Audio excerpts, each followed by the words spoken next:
Muchísimas gracias, buenos días, gracias a la Comisión de Pastoral Social, gracias a Monseñor Lozano, Monseñor Marín, Padre Adalberto, por darme esta oportunidad.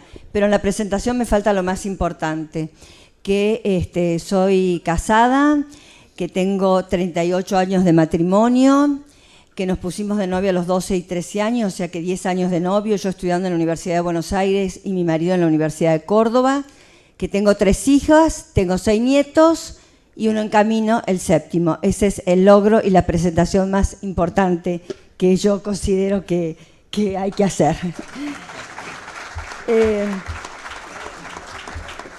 Además, no fui senadora por el cupo femenino, sino que cuando yo ingresé al Senado de la Nación, que era con la Constitución anterior, solo éramos 3 mujeres. El padre Adalberto me pidió un testimonio. Bueno, yo soy de San Luis. Mi obispo no era Monseñor Bergoglio, mi obispo era otro. Entonces, cuando yo vine acá a Buenos Aires, el 14 de marzo del año 2001, a completar un mandato de un senador anterior que había renunciado, me presenté al quien era el presidente de la Comisión Episcopal, y ya era cardenal, porque había sido cardenal en febrero, era marzo, y me puse a disposición. Y así empezamos a entablar una relación con él, me mandaba a pedir algún proyecto, me mandaba a preguntar alguna cuestión, o yo le mandaba cuando veía que entraba algún proyecto complejo, o le pedía audiencia para hacer algún tipo de pedirle algún consejo, alguna aclaración. Y entonces, en esta primera época, desde el año 2001, cuando la crisis era tan profunda, recuerdo que una vez, una anécdota, hablando con lo que hoy dice y lo expone al mundo entero, él me contaba que, recordarán ustedes los que son de la ciudad de Buenos Aires, que las hermanas de la calle, de la Plaza Vicente López, de la Iglesia de las Esclavas, tenían un comedor que hacían 3 turnos a partir, creo que de las 10 de la mañana, y entonces él me decía que ellas les consultaban porque tenían muchas quejas de los vecinos y que él las seguía animando a que siguieran y que eso era lo más importante, atender al necesitado, no que los vecinos por ahí de la plaza estuvieran molestos. Entonces él, la primera anécdota que nunca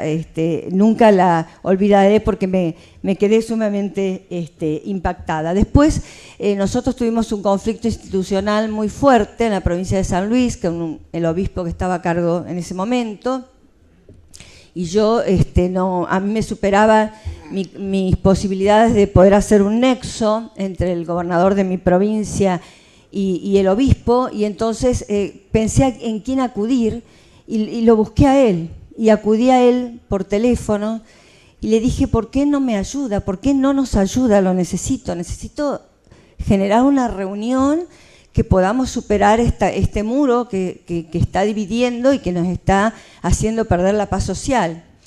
Y me acuerdo que me llamó como cerca de las 10 de la noche y me dijo que, bueno, él me dijo, esto es cuestión local, pero le digo, yo le pido que haga de nexo, que nos haga de puente. Y bueno, esa noche a la 1 de la mañana pudimos generar la reunión y empezar de nuevo a transitar un camino de acercamiento en mi provincia. Y después me acerqué mucho con el tema del matrimonio de las personas del mismo sexo.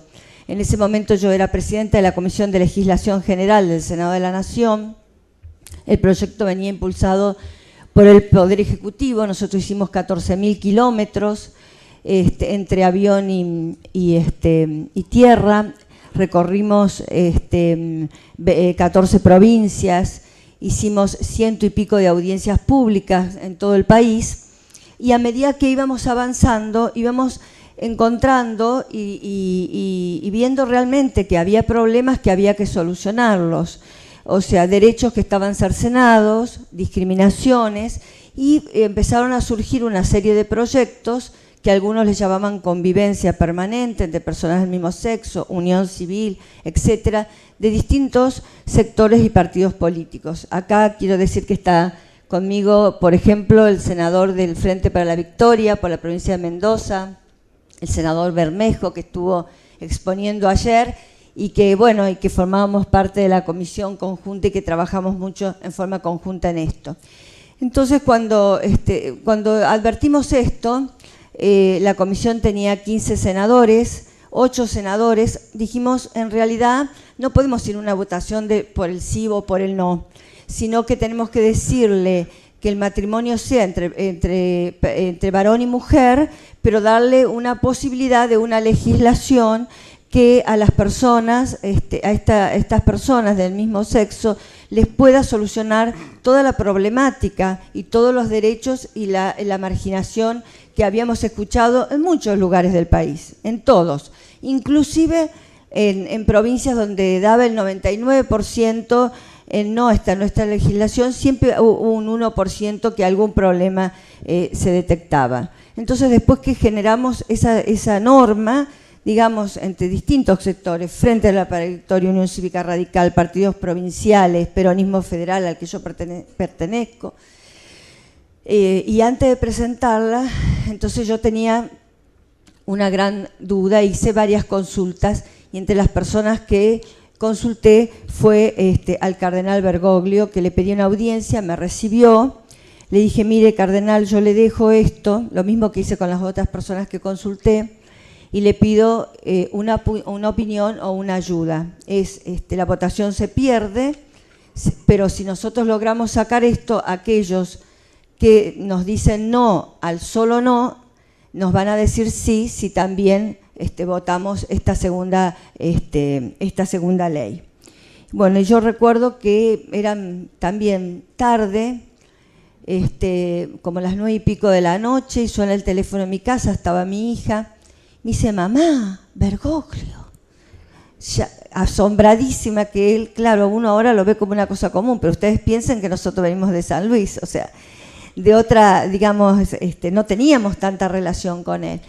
Y entonces escuché estas palabras de él, sigan adelante, sigan adelante.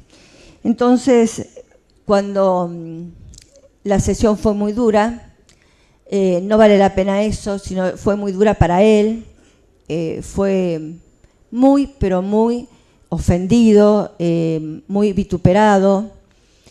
Y entonces, como las cosas, la providencia divina, estábamos tratando el referéndum de Malvinas en el Senado de la Nación, y bueno, yo había sido designada por mi bloque, la primera es el oficialismo, el radicalismo, y la tercera fuerza somos nosotros. Ya había fumata blanca, estábamos mirando la televisión y empieza a hablar el radical, entonces tenía ya que bajar, yo no me podía quedar más mirando la televisión. Cuando estaba hablando y defendiendo los derechos de nuestra soberanía en nombre del peronismo federal, me pasan una tablet con la cara del cardenal y un papelito, Bergoglio es papa. Entonces, bueno, pedí interrumpir la sesión y le hice un homenaje que me costó mucho porque venían a mi pensamiento todo lo que esta persona en su carne había sufrido y de la que yo había sido partícipe de eso, o sea, había sido testigo directo, y digo, bueno, cómo el Señor lo recompensó en este momento. Yo le quiero decir desde la política, que es el lugar donde estoy, que es el testimonio y repensar la cuestión social de la mirada pastoral de Francisco, que implicaría, que es, como él mismo lo ha dicho, el drama de los excluidos, de aquellos que llama él como fronteras existenciales. Y dentro de esta frontera existencial, a mí me preocupa, y esto me lleva a la reflexión, y creo que nos tiene que convocar a todos, que es lo que yo llamo asignatura pendiente de esta generación política. Nuestra asignatura pendiente son los descartables mayores, aquellos que cada día que pasa es un día menos para gozar de su jubilación o de su pensión, o para cobrar el juicio por esos años en que no tuvieron acceso a su pensión, a su jubilación, o que la tuvieran absolutamente congelada. Entonces, desde la política, cuál es el compromiso y cuál es la convocatoria. Lo que él ha dicho en forma reiterada recientemente, ahora, en junio. Esto que voy a mencionar lo dijo en la audiencia pontificia para la Comisión para América Latina el 28 de febrero del 2014. Él dijo, como tercera cuestión, textual, diría, como emergencia educativa en esta transmisión de la fe y de la cultura, es el problema de la cultura del descarte. Hoy día, por la economía que se ha implantado en el mundo, donde es el centro está el Dios dinero y no la persona humana, todo lo demás se ordena y lo que no cabe en ese orden se descarta. Se descartan los viejos, tienden a descartarse.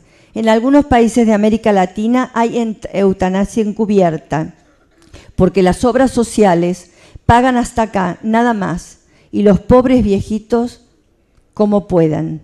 Recuerdo haber visitado un hogar de ancianos en Buenos Aires, del Estado, donde estaban las camas llenas y donde no había más camas. Ponían colchones en el suelo y estaban los viejitos ahí. Un país no puede comprar una cama. Esto indica otra cosa, ¿no? Pero son material de descarte, sábanas sucias con todo tipo de suciedad, sin servilletas, y los viejitos comían ahí, se limpiaban la boca con la sábana. Eso lo vi yo, no me lo contó nadie. Son material de descarte, pero eso nos mete dentro y acá caigo también en los de los jóvenes. Tenía 3 citas, voy a tratar de... Desde los pobres y los ancianos empieza a cambiar la sociedad. Jesús dijo de sí mismo, la piedra que desecharon los constructores es ahora la piedra angular. Lo dijo el 15 de junio del 2014, donde dijo que el trato a los ancianos, así como se da a los niños, es un indicador para ver la calidad de una sociedad. Cuando los ancianos son descartados, cuando los ancianos son aislados y a veces se apagan sin afecto, es una mala señal. Los ancianos y su oración son una riqueza para San Egidio. Un pueblo que no cuida a sus ancianos, que no se preocupa de sus jóvenes, es un pueblo sin futuro, un pueblo sin esperanza. Los ancianos nos dan la memoria, pero cuando una sociedad pierde la memoria se acaba. Es malo ver una sociedad, un pueblo, una cultura que ha perdido la memoria. Y finalmente la convocatoria que nos hace. En Verona, el 21 de noviembre del 2013, en ocasión del tercer Festival de la Doctrina Social de la Iglesia. Un pueblo que no cuida ni a los jóvenes ni a los ancianos no tiene futuro. Por eso debemos hacer todo lo posible para evitar que nuestra sociedad produzca un descarte social. Y todos debemos comprometernos para mantener viva la memoria con la mirada dirigida al futuro. Estoy absolutamente agradecida al pueblo de San Luis que me ha dado la posibilidad de ejercer por tantos años este cargo y que me ha renovado su confianza. Ahora, me gustaría terminar mi mandato respondiendo a este compromiso. Respondiendo al compromiso, llegando al 82% móvil. Nos estamos acercando. La semana que viene...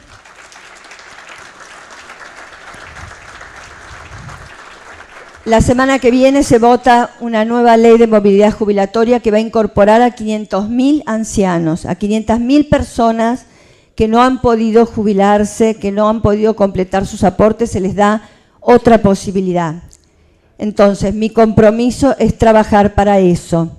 Donde hay descartes, donde hay sobrantes, hay una necesidad insatisfecha.